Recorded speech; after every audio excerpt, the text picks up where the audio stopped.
Hai guys, kembali lagi bersama gua di Sakahayang Review. Karena banyaknya yang request review, maka kali ini gua mencoba pengertian dengan akan kembali mereview sebuah film horor thriller. Kebetulan kemarin-kemarin gua bikin jejak pendapat tentang pembahasan video kali ini, maka terpilihlah Terserah Sakahayang. Gue juga heran ya, mungkin saking percayanya sama gua, jadi pilihan terbanyak malah pilihan terserah gua. Tapi sekali-kali gua pengen mereview pilihan kalian. Maka terpilihlah pilihan terbanyak kedua yang berjudul Get Out 2017. Banyak yang bilang film ini rasis, tapi please ya, jangan dibikin ribet. Just enjoy aja, karena sesungguhnya konflik terjadi karena pemikiran-pemikiran kita sendiri. Oke lah, mari kita langsung saja ke pembahasan kita. Kalau kalian suka, tinggal subscribe aja, oke? Film ini diawali dengan scene seorang pria berkulit hitam yang sedang berjalan-jalan sendirian. Jangan tanya kenapa gue nanti sampai bilang kulit putih atau kulit hitam, karena memang film ini bercerita dengan garis besar yang seperti ini. Tiba-tiba ia dihampiri mobil berwarna putih, dan ia dipukul kemudian diculik. Dari sini kita bisa menyimpulkan, film ini berkisah tentang penculikan ras kulit hitam. Kemudian, scene berpindah pada seorang pria bernama Chris. Dan ia mempunyai pacar seorang wanita cantik berkulit putih bernama Rose. Dilihat dari kedekatannya, sepertinya mereka sudah saling mencintai dan saling memahami kekurangan masing-masing. Lalu Chris diajak Rose untuk ikut ke rumah orang tuanya di pelosok. Ia ingin memperkenalkan Chris kepada orang tuanya. Ya, intinya mau dikenalin sama calon mertua. Dan tentu saja, seorang Chris pasti mau banget, secara gitu. Lalu mereka pun sepakat dan pergi menuju rumah orang tua Rose. Di tengah perjalanan, Chris ditelepon sahabatnya. Ia berbicara tentang pembajakan kapal yang dilakukan seorang wanita tua. Terdengar ini sebagai lelucon, tapi di sini nih kita diberikan clue bahwasanya seseorang yang lemah dapat melakukan kejahatan yang besar. Ngerti kan? Lalu ia berbicara, kamu jangan pergi ke rumah orang berkulit putih, nanti bisa melakukan pelecehan terhadapmu. Teman Chris yang juga seorang polisi menakuti Chris berdasarkan data-data rekam kriminal yang terjadi terhadap kaum kulit hitam. Kemudian, di tengah perjalanan mobil mereka menabrak rusa yang melintas. Seolah-olah itu menjadi pertanda tidak baik bagi mereka, khususnya bagi Chris. Lalu mereka melanjutkan perjalanan. Sesampainya di sana, Chris disambut orang tuanya. Rasa senang menghiasi wajah Chris karena ternyata orang tuanya baik dan menerimanya. Namun di tengah percakapan, mereka sering berbicara sarkas. Kalau nggak tahu sarkas, bisa cek Google ya. Dan Chris bertanya, apakah mereka rasis? Dan mereka pun menjawab, mereka sama sekali tidak rasis. Mereka pun bercakap-cakap di sana layaknya menyambut tamu, memperlihatkan silsilah keluarga yang semuanya berkulit putih. Ternyata omongan orang tua Rose tidak sesuai fakta. Dengan tukang kebun berkulit hitam, Chris sedikit heran. Kemudian, di tengah jamuan teh, mereka pun disuguhi oleh pembantu berkulit hitam. Namun dengan gelagat yang aneh, layaknya seperti dua kepribadian. Kadang terlihat perfeksionis, terkadang melamun tidak jelas, sampai-sampai air minuman pun hampir tumpah. Kemudian orang tua Rose membicarakan sesuatu tentang pertemuan keluarga yang akan diadakan di waktu-waktu dekat ini. Dan ia ajak Chris untuk ikut di acara itu. Lalu kemudian datanglah saudara Rose. Singkat cerita, mereka pun makan malam bersama. Jeremy, saudara dari Rose dengan gaya yang selalu sarkas terhadap Chris mengundang konflik di jam makan mereka, namun berhasil dilerai. Lalu mereka tidur berdua di satu kamar. Kalau di luar negeri mah ya, baru apel ke rumah pacar udah dibolehin satu kamar loh. Singkat cerita, di tengah malam Chris terbangun. Ia adalah perokok berat, sedangkan keluarganya tidak suka dengan bau rokok. Lantas ia pergi keluar untuk mencari angin dan merokok. Namun seketika ia kaget. Ia melihat tukang kebun yang tadi berlari sangat cepat menghampiri Chris, seakan-akan akan menabraknya. Namun ia berbelok ketika dekat dengan Chris. Chris pun merasa heran, ini sebenarnya kenapa? Kemudian ia pun berbalik, kembali dikagetkan dengan pembantu yang sedang melihat ke arah jendela dan seperti mengagumi kecantikannya. Ketika Chris kembali masuk, ia dikagetkan dengan mamah mertua yang sedang duduk dan mengagetkannya. Ia berbicara, apakah tadi kau di luar merokok? Dan mau tidak mau, Chris mengakuinya. Lantas ia disuruh duduk oleh mama mertuanya. Ia membicarakan bahwa ia bisa menghipnotis seseorang untuk berhenti merokok, layaknya ayah dari Rose yang juga dulu pecandu rokok. Ia menghipnotis dengan cara mengaduk-ngaduk sendok ke dalam cangkir berisikan teh. Lantas Chris seperti mulai terpengaruh dengan hipnotisnya. Namun bukan hanya hipnotis rokok yang Mamah lakukan, melainkan ia mengorek masa lalu kelam Chris, yang diakui Chris dalam pengaruh hipnotis tentang orang tuanya yang kecelakaan, dan ketika itu ia masih kecil. Ia tidak bisa melakukan apa-apa. Ia menyesalinya kalau saja ia meminta bantuan, mungkin orang tuanya akan selamat. Namun ia hanya bisa diam dan tidak bisa bergerak di depan televisi. Lantas Chris seperti lumpuh, ia tidak bisa bergerak dan hanya bisa berbicara dan mengeluarkan air mata. Kemudian ia didorong masuk lebih dalam oleh mama mertua dengan hipnotis yang lebih cetar dibanding hipnotis Romy Rafael. Hipnotis telepon hadiah di ATM atau hipnotis MLM yang bisa membuat kalian jalan-jalan ke Paris.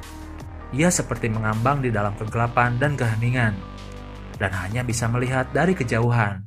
Kemudian ia tersadar di pagi hari dengan ngos-ngosan dan merasa itu semua hanya mimpi. Lantas ia pun heran kenapa chargernya dicabut, padahal belum penuh. Kemudian ia berbicara dengan Rose terkait semalam mamahnya menghipnotis dirinya. Dan hari di mana pertemuan keluarga pun tiba. Dengan sedikit canggung dan ditemani Rose, Chris ikut di acara itu. Dan semua orang berkulit putih. Ia seperti merasa berbeda dari yang lain. Namun ia dikagetkan dengan ada salah satu dari tamu itu yang berkulit hitam. Dan ia bertanya padanya, dan ternyata gelagatnya sama seperti pembantu dan tukang kebun Rose. Kemudian, dari cara bersalamannya pun tidak tos-tosan layaknya yang biasa mereka lakukan. Namun orang tersebut menjabat tangan Chris. Chris semakin heran apakah perkataan teman polisinya itu benar tentang perbudakan orang kulit hitam yang dilakukan oleh orang kulit putih. Dan di sini penonton pun sama digiring pada opini tersebut, yang menghadirkan sebuah atmosfer baru. Lalu ia bertemu dengan seorang lelaki yang tunanetra ya. Ia berbincang-bincang seputar jika ia memiliki kesempatan untuk melihat. Singkat cerita, Chris kembali ke kamarnya dan kembali menemukan HP-nya kembali dicabut dari chargerannya. Di sini gua mikir, kenapa nggak bawa powerbank ya?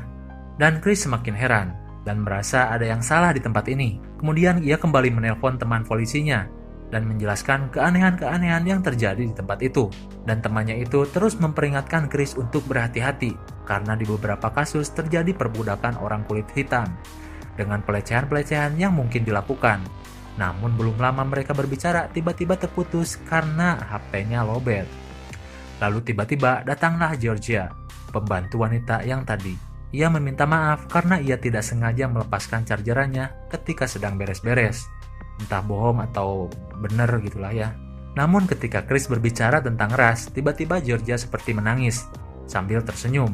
Dan itu menambah keheranan Chris. Ditambah dengan sewaktu Chris mencoba untuk memoto orang berkulit hitam yang tadi ada di acara pertemuan itu, tiba-tiba ia tidak sengaja menggunakan flash kameranya.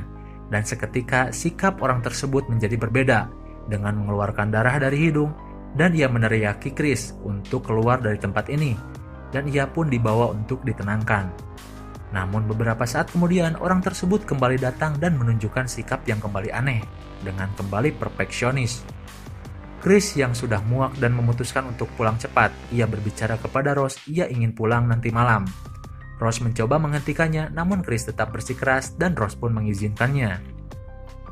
Namun di saat yang bersamaan, kumpulan keluarga yang tadi terlihat seperti sedang mengadakan pelelangan.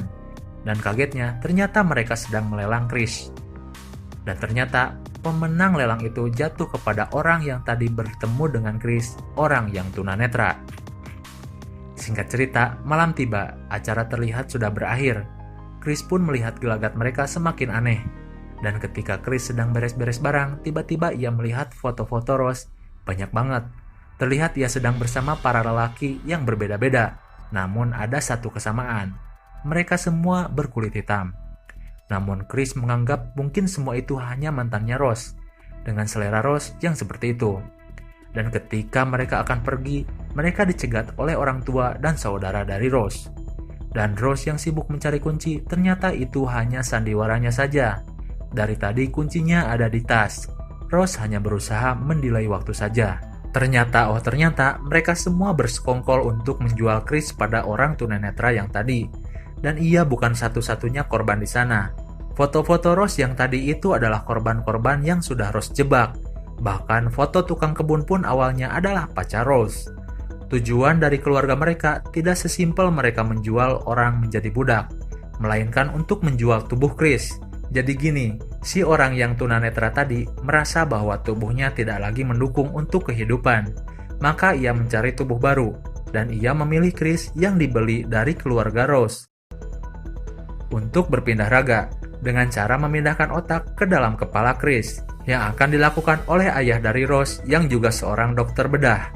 Namun terkadang kesadaran si korban masih ada sedikit di dalam tubuhnya, sehingga ini menjelaskan kenapa orang yang tadi terkena flashlight foto tiba-tiba berubah sikap. Itu ternyata kesadaran aslinya muncul ke permukaan. Dan juga menjelaskan sikap dari dua pembantu Rose yang tadi berkelakuan aneh. Itu karena pertentangan kesadaran antara kesadaran asli dengan otak orang lain yang dimasukkan ke dalam tubuh tersebut. Jelas ya? Dan ternyata tukang kebun itu adalah kakek Rose. Dan pembantu itu adalah nenek dari Rose, yang terlihat mengagumi kecantikan di jendela tadi, dan juga menjelaskan kenapa tukang kebun tersebut berlari dan kemudian berbelok. Itu karena ketika ia akan memberitahu Chris untuk lari, tiba-tiba kesadarannya diambil alih lagi oleh kakek Rose, dan kemudian berbelok. Lanjut ke filmnya, Chris pun kembali dihipnotis, dan disekap di ruang basement. Di sisi lain, teman polisi Chris yang curiga Chris tidak bisa dihubungi. Kemudian ia browsing dan menemukan kenyataan tentang penculikan orang berkulit hitam. Chris yang disekap terus-terusan dihipnotis dengan media cangkir yang ada di TV. Ia pun diperlihatkan ternyata keluarga Rose sudah melakukan hal ini sejak dari zaman dulu. Untung saja Chris menemukan kapuk yang berada di dalam kursi dan menggunakannya untuk menyumbat telinganya supaya hipnotisnya tidak berguna. Lalu di tengah persiapan operasi, Chris yang akan dibawa untungnya bisa melawan dengan kapuk yang tersumpal di telinganya. Ia menghajar saudara Rose sampai mati. Di sisi lain, ayahnya yang sedang melakukan operasi dan sudah membuka tempurung otak pasiennya, juga menunggu dibawakannya Chris yang tidak datang-datang, kemudian kembali dihajar dan dibunuh oleh Chris. Kasian banget tuh pasien ya, otaknya udah dicopot, dokternya malah mati. Kebayang nggak pas biusannya itu habis? Terus si pasien sadar, gue pengen lihat ekspresinya.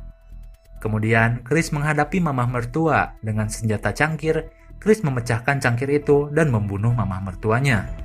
Rose yang sedang santai tidak tahu apa yang sedang terjadi. Kemudian ia dikagetkan dengan suara orang tertabrak. Itu adalah Georgia yang ternyata adalah nenek dari Rose.